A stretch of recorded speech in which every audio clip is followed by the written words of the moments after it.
Hi, in front of me is Listo SP50 and today I would like to show you how you can turn on auto rotation on this device. Start by opening tab menu. Now find portrait icon and tap on it. As you can see, now it says auto rotate. That means that auto rotation is enabled. You can also go into settings, click on display over here and tap on the sweater next to auto rotate screen to turn it off or on. If the sweater is blue, that means that auto rotation is on, but you can easily just check it out by going into any app and turning your device.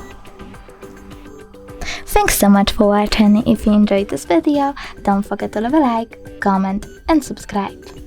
Bye!